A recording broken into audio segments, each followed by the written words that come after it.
जैसा कि आप सभी को जानकारी है, हाल ही में जम्मू और कश्मीर में बड़ी संख्या में लिथियम माइंस की खोज हुई है, जिसे हम सफ़ेद सोना भी कहते हैं। यह भारत के लिए एक बहुत बड़ी उपलब्धि मानी जा रही है, क्योंकि यह खजाना जैसा साबित हो सकता है। लेकिन जैसे ही सरकार ने इसकी घोषणा की, आतंकवादी समूहों ने धमकी दी कि अगर वहां खुदाई शुरू की गई तो वे हमले करेंगे। ये सुनकर भारतीय सरकार ने तुरंत अपनी योजना पर काम करना शुरू कर दिया। इसके अलावा भारतीय सरकार अप्रैल और जून के महीने में माइनिंग प्रक्रिया शुरू करने की योजना बना रही है। इस प्रक्रिया में सरकार विदेशी और भारतीय कंपनियों को आमंत्रित करने वाली है। हालांकि इस संबंध में कुछ शर्तें भी तय की गई हैं। पहली शर्त यह है कि अगर कोई विदेशी कंपनी इस माइनिंग ऑपरेशन को जीतती है, तो उसे भारत में अपनी एक सहायक कंपनी खोलनी होगी, ताकि पूरा माइनिंग प्रक्रिया भारत में ही संपन्न हो। दूसरी शर्त यह है कि लिथियम की माइनिंग का उपयोग किसी अन्य देश में एक्सपोर्ट करने के बजाय उसे भारत में ही प्रोसेस करना होगा और भारत के लिए ही उपयोग में लाया जाएगा। इसके लिए जो भी कंपनी इस माइनिंग प्रक्रिया को जीतती है, उसे भारत में लिथियम रिफाइनरी स्थापित करनी होगी। अब बात करते हैं लिथियम रिजर्व्स की, जो जम्मू और कश्मीर में मिली हैं। यह खजाना जैसा है, क्योंकि लिथियम की डिमांड वैश्विक स्तर पर बहुत ज़्यादा बढ़ रही है।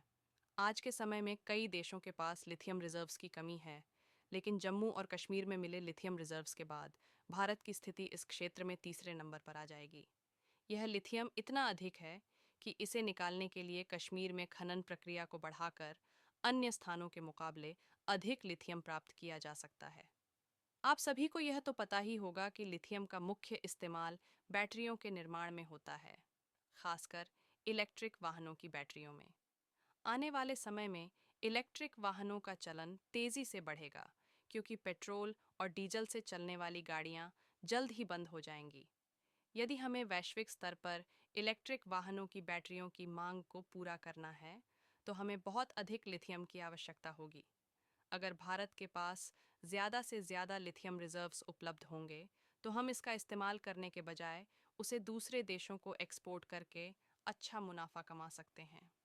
लेकिन फिलहाल भारतीय सरकार का इरादा यह है कि लिथियम का उपयोग केवल भारत में ही किया जाएगा।